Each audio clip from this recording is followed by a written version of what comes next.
शिशुपाल और दंतवक्र को मैंने अपने पुत्र सहदेव से कभी पृथक नहीं माना। दोनों बचपन से ही मेरे साथ थे। महाराज, शिशुपाल ने मुझे बहुत प्रभावित किया है। मेरी छोटी बहन रुक्मिणी अब विवाह योग्य हो गई है।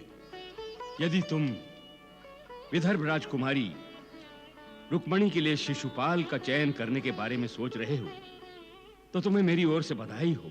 नारायण नारायण।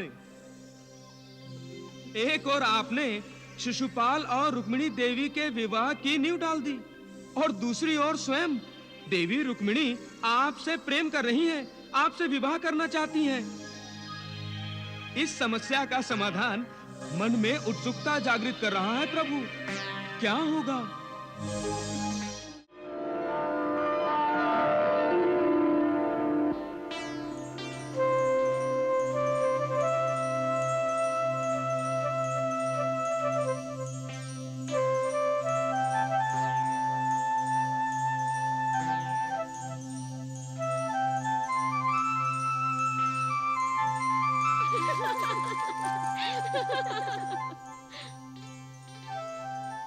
राजकुमारी रुक्मिणी, आप हमसे रूठी हैं अथवा द्वारिकाधीश श्री कृष्ण से?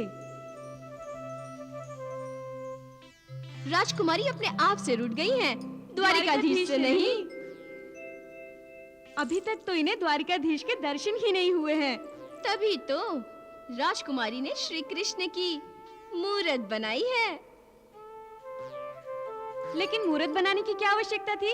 द्वारिकाधीश तो राजकुमारी से मिलने स्वयं कुंडितपुर आ गए हैं। क्या तुम सच कह रही हो? हाँ, आपका ध्यान नहीं है। वो तो कब से इस पर्दे के पीछे आपकी प्रतीक्षा कर रहे हैं।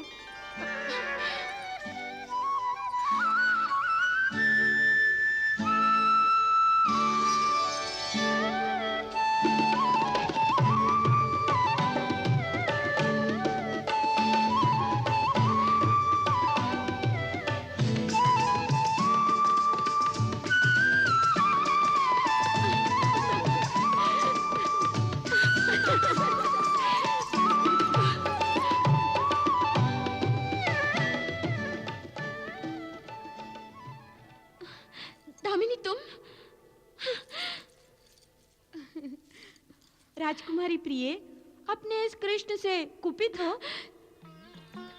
तुम बहुत नटखट हो दामिनी, बहुत नटखट। तुम सब नटखट हो, सब नटखट हो।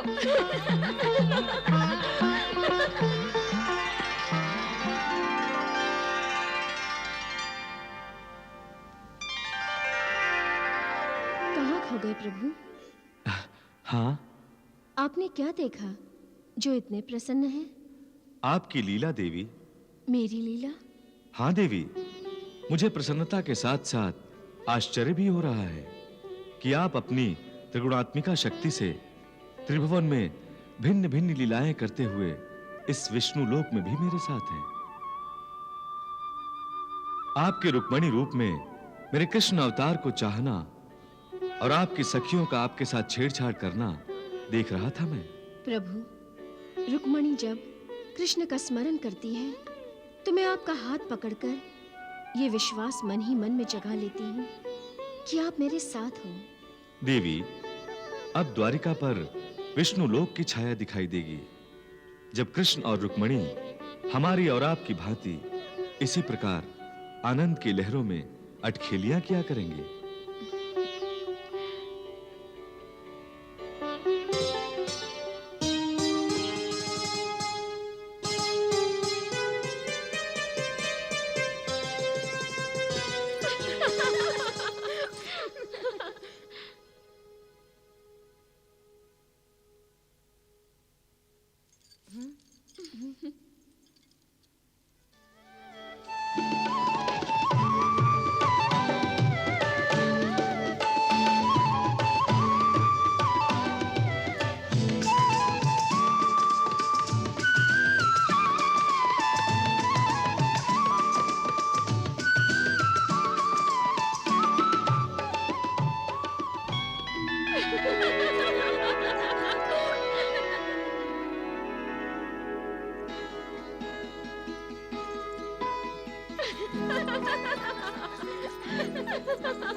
तुम लोगों को कोई काम नहीं जो हमें आपकी भांति श्री कृष्ण की प्रतीक्षा नहीं है। सारे राजकुमार अपनी अपनी प्रियतमा को लेकर रथ पर सवार होकर अपनी अपनी नगरी जाएंगे और यहाँ हमारी राजकुमारी समुद्र के लहरों पर सवार होकर श्री कृष्ण के साथ द्वारिका जाएंगी। श्री कृष्ण ने द्वारिका बनाई ही हमारी राजकुमारी के लिए है।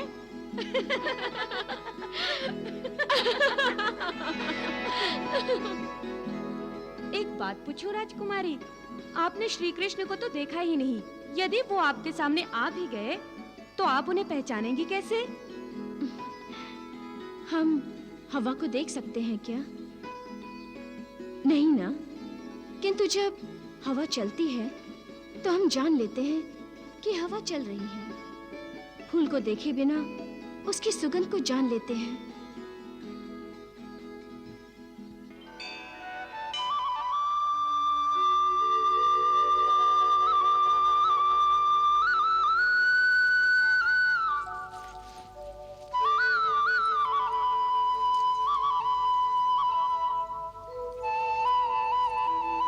भक्त जब भक्ति करता है तो ये आवश्यक नहीं कि भगवान की मूरत उसके सामने हो।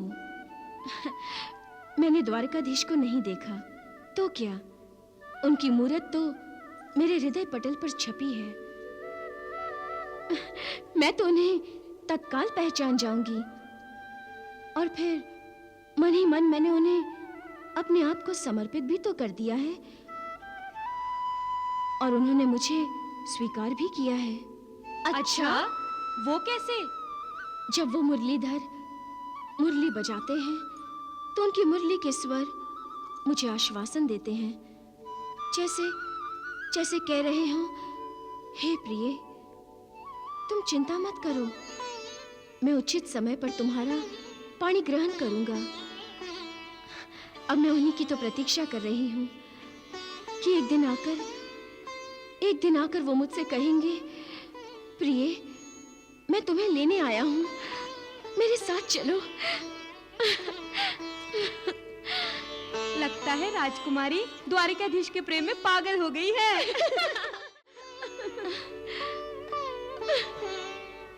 नारायण नारायण। देवी रुक्मिणी की सखी ने सत्य कहा है, किंतु क्या इसे ही प्रेम कहते हैं भगवान? आप तो साक्षात प्रेम के अवतार हैं। आप मेरे लिए प्रेम का विश्लेषण करने की कृपा करेंगे तो बड़ी कृपा होगी प्रभु। देवर्षि, प्रेम एक व्यापक अनुभूति है, एक दिव्य भावना है। प्रेम परमात्मा का सर्वाधिक सुंदर रूप है जो व्यक्ति को बांध लेता है। इसलिए भक्ति का ही दूसरा रूप प्रेम है। आहा, नारायण नारायण। प्रेम के अनेक रूप हैं देवर्षि।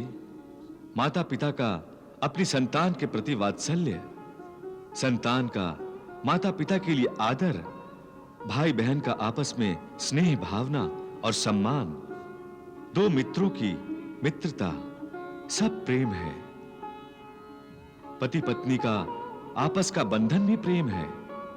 कभी-कभी एक दूसरे के प्रति आकर्षण की भावना का निर्माण होना भी प्रेम है। नारायण नारायण। प्रेम की विशेषता क्या है प्रभु? देवर्षि, जैसे अहंकार मनुष्य को सांसारिकता में बांधता है, वैसे ही प्रेम मनुष्य को सांसारिकता से दूर कर देता है। वो कैसे प्रभु? देवर्षि, जो प्रेम करता है उसे सारा संसार प्रेममय दिखाई देता है। उसकी आंखों में सदा अपने प्रेमी की प्रतीक्षा होती है।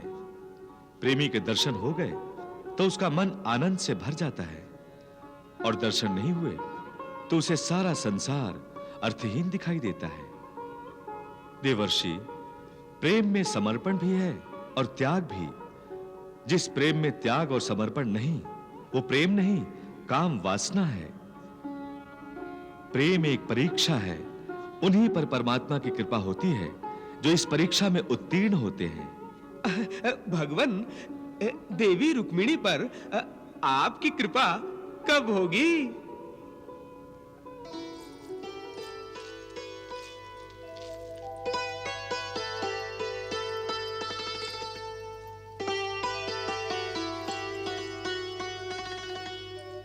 मंदिर जा रही थी। जी माताश्री। राजकुमारी, अब तुम अकेली कहीं नहीं जाओगी। रक्षक तुम्हारे साथ होंगे। वो क्यों पिताश्री? तुम्हारी रक्षा के लिए पुत्री। हमारी पुत्री अब युवती हो गई है। तुम्हारी सुंदरता पर मोहित होकर तुम्हारा कोई हरण कर लेगा तो? माताश्री।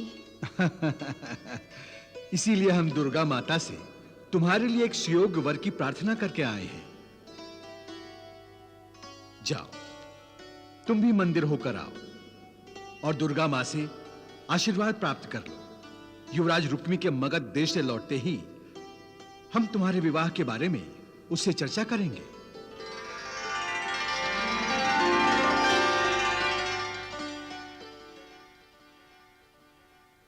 अब हमें आज्ञा दीजिए सम्राट। युवराज रुक्मी, आशा है कि आप हमारे आतिथ्य से प्रसन्न और संतुष्ट नहीं हुए तो असंतुष्ट भी नहीं हुए होंगे। सम्राट, हम आपका प्यार पाकर धन्य हो गए। विदर्भ नरेश भीष्मक को मेरा प्रणाम कहिएगा और कहिएगा कि उनकी कुशलता में ही हमारी कुशलता है। अवश्य सम्राट। और उनसे यह भी कहिएगा कि मैं स्वयं विदर्भ राजकुमारी रुक्मणी का हाथ अपने पुत्र समान शिष्य शिशुपाल के लिए मांगने आऊंगा। संपूर्ण विदर्भ देश अनुग्रहित हुआ सम्राट। हम आपके स्वागत के लिए बड़ी तत्परता से प्रतीक्षा करेंगे। प्रणाम।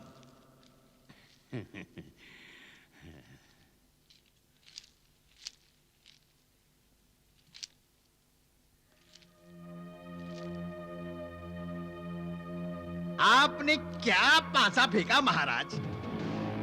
यदि आप स्वयं राजकुमारी का हाथ मांगने जाएंगे तो विदर्भ नरेश आपको ना नहीं कर सकते।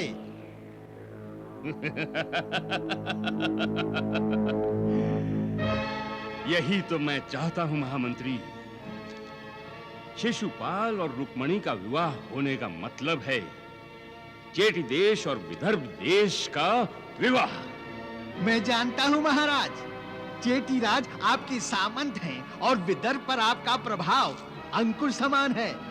हमारा गणतंत्र, राजमंडल, साम्राज्य शक्तिशाली भी हैं और प्रभावी भी। परंतु महामंत्री, मेरे भीतर छिपा एक योद्धा कहता है कि द्वारिका का कृष्ण भी हमसे कम नहीं। महामंत्री, राजकुमारी रुक्मणी के सौंदर्य की ख्याति द्वारिका के कृष्ण तक भी पहुंच गई होगी। और आप तो जानते हैं कृष्ण के बारे में कितनी कथाएं प्रचलित हैं। संभावना है कि रुक्मणी ने भी ये कथाएं सुनी हो और उसके मन में कृष्ण के प्रति आकर्षण भी हो गया हो। मैं उस आकर्षण का कोई और रूप बनने से पहले ही शिशुपाल और रुक्मणी का विवाह संपन्न हुआ देखना चाहता हूं। क्यों संपन्न नहीं होगा सम्राट? अवश्य होगा। मैं कृष्ण की हर सफलता को असफलता में बदल दूंगा।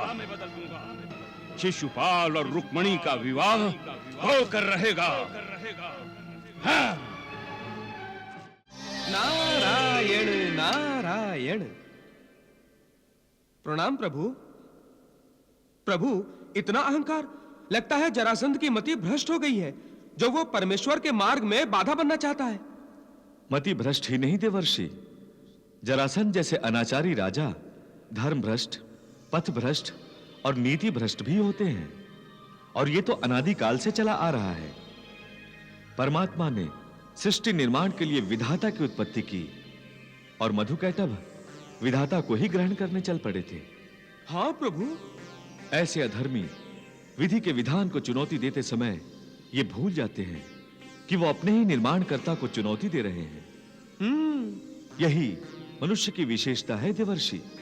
वो स्वयं को भगवान समझने लगता है और स्वयं ही अपने विनाश के मार्ग पर अग्रसर हो जाता है। प्रभु, क्या मनुष्य को अपना विनाश ज्ञात नहीं होता? नहीं देवर्षि, यदि उसे ज्ञात होता तो वो अपने विनाश की ओर कभी नहीं जाता। अहंकारी का सिर सदा ऊंचा रहता है। वो अपने सामने सबको तुच्छ समझता है। वो भूमि की तरफ झुककर देखना ही नहीं चाहता। उसकी दृष्टि आकाश पर ही रहती है। विनाश उसे कैसे दिखाई देगा? उसे तो अपने विनाश का मार्ग अपने विकास का मार्ग लगता है। देवर्षि, जरासंध जैसे अहंकारी इतिहास के दर्पण में झांकते ही नहीं। यदि वो झांकते तो उन्हें पता चल जाता कि आज तक कोई भी अनाचारी, कोई भी दुराचारी अपने जीवन के उद्देश्य में सफल नहीं हो पाया है। देवर्षि, जरासंध जैसे अधर्मी को इतिहास से जो बोध लेना चाहिए नहीं लेते और स्वयं इतिहास का एक पन्ना बन के रह जाते हैं। आपने सत्य कहा भगवान, सत्य कहा। नारायण नारायण।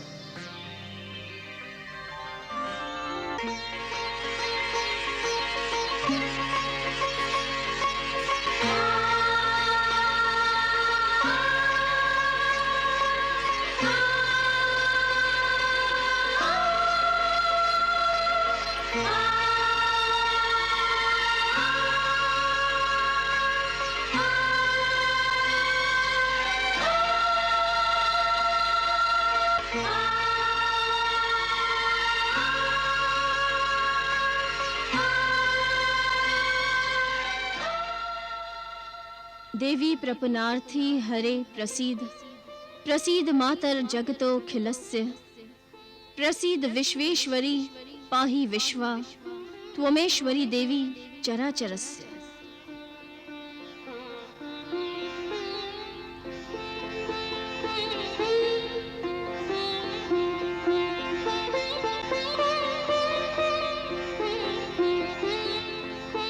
हे मां, आप शुभदायिनी हैं, भक्त वत्सला हैं। आपके तो स्मरण मात्र से ही पापों का नाश हो जाता है। आप शक्ति रूपा हैं, रौद्र रूपा हैं और करुणामयी भी हैं। आप अपने भक्तों की कामना की पूर्ति करती हैं। जिस प्रकार किसी भी शुभ कार्य के आरंभ में श्री गणेश जी की पूजा होती है, वहीं पर आपका भी पूजन किया जाता है। हे मां, आज मैंने आपकी स्तुति करके अपने आप को द्वारिकाधीश को समर्पित कर दिया है। मैंने मन ही मन श्री कृष्ण को वर लिया है।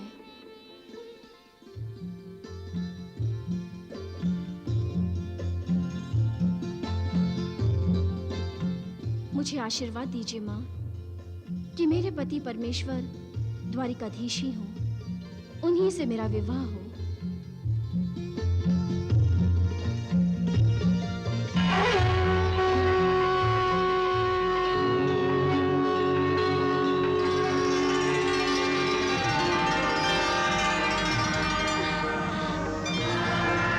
मुझे आशीर्वाद मिल गया माँ, मुझे आशीर्वाद मिल गया। मैं धन्य हो गई माँ, मैं धन्य हो गई।